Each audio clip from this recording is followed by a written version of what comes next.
Okay, so again sir आपका welcome है हमारे चैनल योगेंद्र सिंह योगी पे। नमस्कार जी। नमस्कार सर। सर अभी तक हमने काफ़ी सारी चीज़ों पे चर्चा की हुई है, डिस्कशन किए हुए हैं, बट अभी लेटेस्ट में पार्लियामेंट में कुछ बहस छिड़ी थी और उससे रिलेटेड आज हमारे कुछ क्वेश्चन रहेंगे आपसे। सर बेसिकली अभी पार्लियामेंट में 2 दिन से बहस चल रही है जो पहलगाम अटैक है उसके लिए, तो उसका सर क्या बैकग्राउंड है, उस पर आप क्या कहना चाहेंगे? असल में जो ये बहस थी वो ऑपरेशन सिंदूर पे रखी थी, 2 दिन की बहस। तो एक्चुअली बैकग्राउंड तो यही है कि जो 22 अप्रैल को पहलगाम की जो बैसन घाटी है उसमें जो टेररिस्टों ने जो इनोसेंट टूरिस्ट थे वो उनको जो है किल किया। और वो टेररिस्ट माना जा रहा है कि पाकिस्तान से आए थे, पाकिस्तान से सपोर्टेड थे। उन्होंने आके वहाँ पर क्योंकि वो बहुत ही पॉपुलर टूरिस्ट प्लेस है, वहाँ हज़ारों लोग हमेशा रहते हैं। और वो टेररिस्ट आए, उन्होंने एक-एक का धर्म पूछ के 26 लोगों की वहाँ जान ले ली।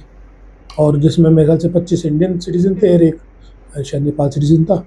और उसके बाद जो है पूरे देश में इसके लिए जो रोष फैल गया और अपोजिशन और गवर्नमेंट और पूरे नागरिक जो है सब इसको गुस्सा था। तो सब ने कहा, ऑल पार्टी मीटिंग हुई कि ये जो सीधा-सीधा हमारे देश की संपूर्ण सॉवरेनिटी पे हमला है। और ये और ऑल पार्टी मीटिंग हुई और सब पॉलिटिकल पार्टी ने गवर्नमेंट को कहा कि इसका हमें ज़रूर बदला लेना चाहिए और पाकिस्तान को सबक सिखाना चाहिए। और गवर्नमेंट को ऑथराइज़ कर दिया कि आप जब चाहो, जिस तरह से चाहो, इसको पाकिस्तान पे के खिलाफ कोई भी कार्रवाई करो, तो हम सब साथ हैं। और पूरे देश साथ भी था, हिंदू मुस्लिम सब, क्योंकि उन्होंने धर्म पूछ-पूछ के किया था। तो उनका मतलब था कि देश में एक तो अपना नफ़रत फैल जाए, धर्म के नाम पे झगड़ा हो जाए, टेररिस्टों का मतलब ये था। और दूसरा कश्मीर का टूरिज़्म जो बिज़नेस है वो तबाह हो जाए। तो गवर्नमेंट ने फिर जो है एक मिलिट्री ऑपरेशन चलाया जिसका नाम ऑपरेशन सिंदूर रखा। और उसमें जो है उस पे पाकिस्तान के टेररिस्ट उस पे अटैक किया और टेररिस्ट ठिकानों पे। और उसके जवाब में जो है पाकिस्तान ने रिटेलिएट किया हमारी तरफ। और फिर हमने उनके एयरबेस और उनका डिफेंस सिस्टम है उसको ऊपर बड़ा भारी अटैक किया। और हमारी फ़ौज ने बड़ा अच्छा ऑपरेशन, सफल ऑपरेशन चलाया। वो मतलब कि 2 ही दिन में पाकिस्तान को घुटने पे ला दिया था। और पर उसके बाद जो है अपोजिशन लीडर्स की और पब्लिक की थोड़ी डिमांड थी कि भाई इस ऑपरेशन में अचानक फिर ना वो सीज़ फायर हो गया, गवर्नमेंट ने सीज़ फायर कर दिया। तो सारे अपोजिशन और गवर्नमेंट चाहती थी कि भाई ऑल पार्टी मीटिंग में या पार्लियामेंट का स्पेशल सेशन बुलाया जाए और उसमें बताया जाए कि भाई इस ऑपरेशन सिंदूर में क्या हुआ, क्या नहीं हुआ। तो पर उस टाइम पर जो है गवर्नमेंट ने उसका जवाब नहीं दिया और ना उनको स्पेशल सेशन की जो अपोजिशन की डिमांड थी वो मानी और ना ऑल पार्टी मीटिंग करी। और उन्होंने फिर बाद में जो मानसून सेशन था, जो रेगुलर सेशन होता है, उसमें ही कहा कि हम उसमें बहस करेंगे। तो अब उसमें जब ये मानसून सेशन हुआ तो अपोजिशन ने फिर डिमांड करी कि बहस की जाए। तो फिर काफ़ी जद्दोजहद के बाद कई दिन पार्लियामेंट बंद रही। उसके बाद गवर्नमेंट ने 2 दिन, जो इस मंडे था 28 तारीख को, 2 दिन रख दिए, 16 घंटे इस बहस के लिए कि हम इसमें बहस करेंगे। तो इसमें 2 दिन बहस हुई और ये मतलब कि बैकग्राउंड था सारा। ओके, तो सर ये जो 2 दिन बहस हुई इसका मेन मतलब पॉइंट क्या ही था, और सेकेंडली जो अपोजिशन चाहती थी, जो जनता चाहती थी, क्या उसको उसका आंसर मिला? नहीं, उसमें एक्चुअली क्या था कि जो अपोजिशन के सवाल थे, वो अपोजिशन के सवाल क्या, वो पूरी देश की जनता के सवाल होते हैं। तो कभी भी कोई देश किसी में कोई भी इशू आता है तो और जिसमें हम थोड़े युद्ध में गए, मिलिट्री ऑपरेशंस में गए, तो सबके जो जनता के सवाल थे वही अपोजिशन ने सवाल पूछे। और उसमें इशू जो थे वो मेन ये थे कि एक तो सबसे बड़ा इशू यही था कि भाई हमने ऑपरेशन किया तो हमारे जो है हमारे कितने सैनिक शहीद हुए, कितने नहीं। क्योंकि उन जो अगर मान लो किसी की जान जाया जाती है, किसी सैनिक हमारा जो पायलट हो, चाहे मिलिट्री का हो, नेवी का हो, कोई भी हो, तो उसकी शहादत को पूरा देश सलाम करना चाहता है, उनको याद करना चाहता है। तो पता होना चाहिए कि हमारे कितने सैनिक काम शहीद हुए, कितना फिर फिर कितना इंफ्रास्ट्रक्चर का हमारा नुकसान हुआ, कितना पाकिस्तान का नुकसान हुआ। और फिर हमारे जो वो हैं अपने साधन है, जो एयरक्राफ्ट्स हैं, मिसाइल्स हैं, वो हैं, तो पता चले कि कितने हमारे हवाई जहाज का नुकसान हुआ, कोई हमारे कितने साधन, जबरा नुकसान तो नहीं हुआ, क्योंकि बहुत बड़े बड़े महंगे महंगे हवाई जहाज होते हैं, उसमें इकोनॉमिक क्षति भी होती है, स्ट्रेटजी की भी होती है, इंस्ट्रूमेंट्स की भी क्षति होती है। तो लोगों का इशू ये था। और फिर दूसरा ये था कि भाई पूछना चाह रहे थे कि भाई इसमें पॉलिटिकल विल कितनी थी, पॉलिटिकल इंटरफेरेंस थी कि नहीं थी, क्योंकि गवर्नमेंट ने तो कहा था कि भाई हमने फ्री हैंड दिया। और तीसरा था फिर वो जब हम बढ़ गए थे, बहुत मजबूत स्थिति में थे, तो हमने सीज़ फायर कर दिया। तो इस सीज़ फायर का कारण क्या था, एक ये इशू था। और पीओके का इशू था कि पीओके हम सीज़ फायर अगर पीओके ले सकते थे। और दूसरा हम चाहते थे कि भाई ये पता चले कि ये चाइना का भी इन्वॉल्व था या किसी और कंट्री का भी इन्वॉल्वमेंट था या पाकिस्तान अकेला ही था। तो ये सब इश्यूज़ थे, major issues. Okay, so sir ये सारी मेन चीज़ें थी जिसके जवाब अपोजिशन और जनता दोनों चाहती थी। तो सर क्या उनको ये सारे जवाब पार्लियामेंट के इस 2 दिन के सेशन में बहस में मिले या नहीं? ये बड़ी रोचक क्वेश्चन है कि 2 दिन की बहस चली, और बहस में जो है सरकार की तरफ से बहुत लोगों ने पार्टिसिपेट किया उसमें। बहस स्टार्ट तो की डिफेंस मिनिस्टर राजनाथ सिंह ने, फिर उसमें होम मिनिस्टर ने पार्टिसिपेट किया, फॉरेन मिनिस्टर ने भी पार्टिसिपेट किया, खुद प्राइम मिनिस्टर ने बाद में सबका जवाब दिया। उसके बीच में बहुत प्रोमिनेंट लीडर सब ने बात किया, इधर से अपोजिशन की तरफ से भी बहुत लोगों ने पार्टिसिपेट किया, जिसमें राहुल गांधी मेन लीड था, उस लीड एलओपी सबसे बात उसने कंक्लूड किया। उससे पहले अखिलेश यादव ने, कांग्रेस की तरफ से गौरव गोगोई ने बहुत अच्छे से स्टार्ट किया।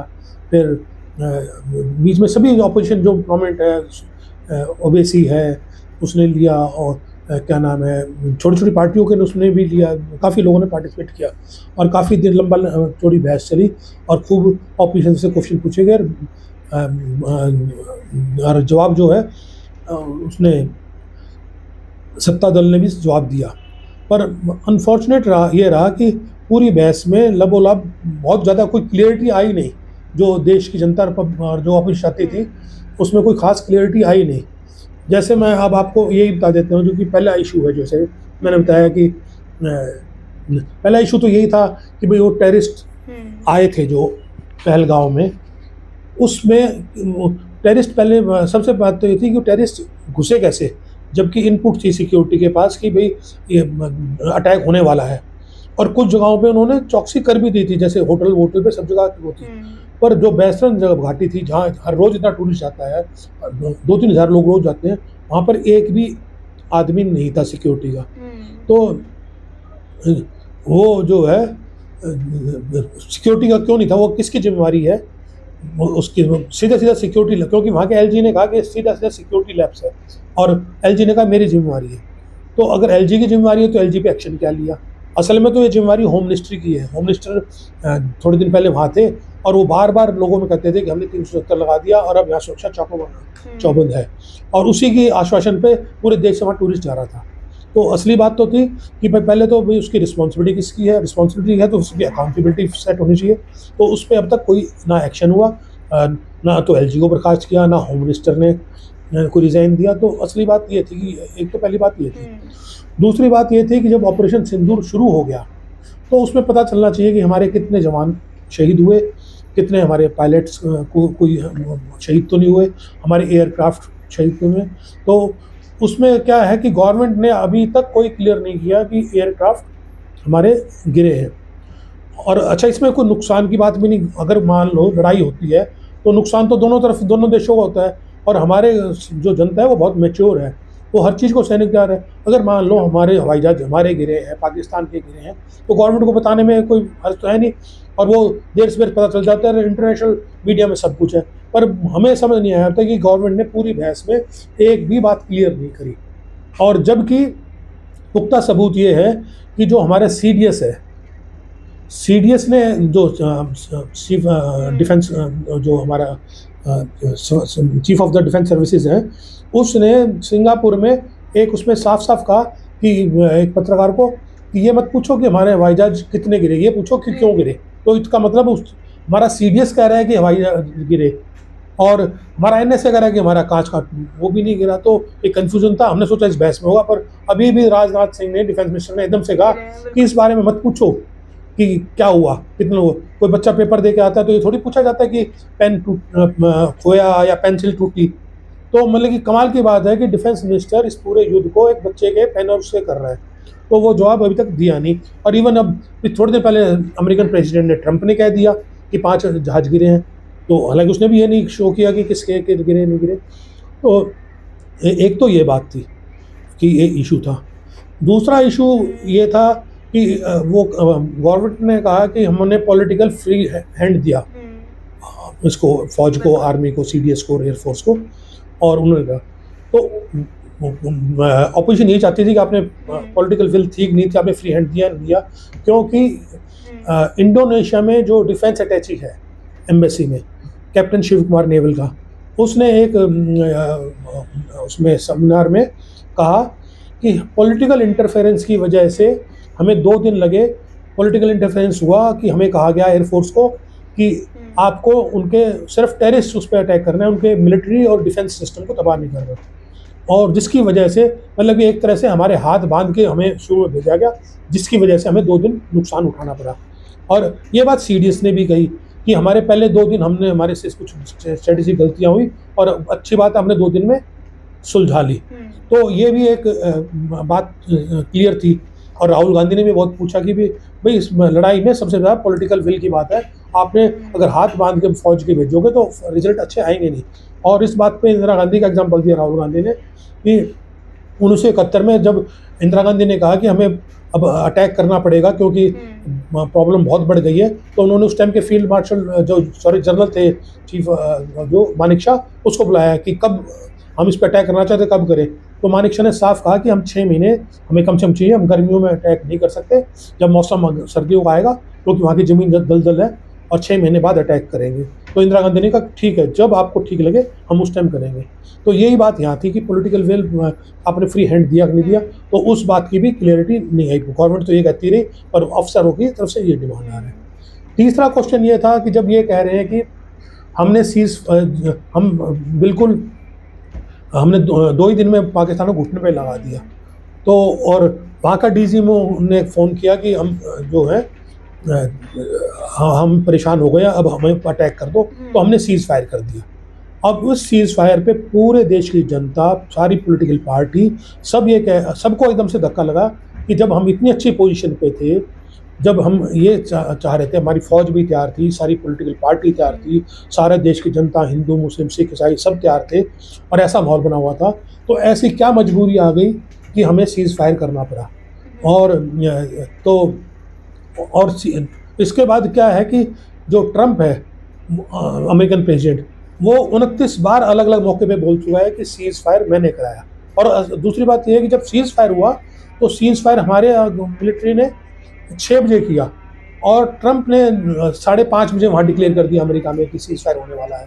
तो इट मीन्स ट्रंप की नॉलेज में था। तो उस सीज़ फायर का बड़ा मुद्दा है कि वो कहते हैं कि अगर सीज़ फायर किया, घुटने पे ला दिया, तो फिर अगर आपने किसी प्रेशर से नहीं किया, पाकिस्तान है, तो फिर पाकिस्तान से क्या शर्त मनवाई, उनके कोई टेररिस्ट लिए, कोई एश्योरेंस लिया, कोई एग्रीमेंट लिया। इस मामले में गवर्नमेंट ने कोई क्लैरिटी नहीं दी। तो असली मुद्दा सीज़ फायर का, अभी तक सीज़ फायर क्यों हुआ, और आगे मान लो अटैक करेंगे तो फिर तुम क्या करो। तो राजनाथ सिंह जी कह रहे हैं अगली बार अटैक करेंगे तो हमको टेररिस्ट मांग लेंगे, तो इस बार क्यों नहीं मांगा।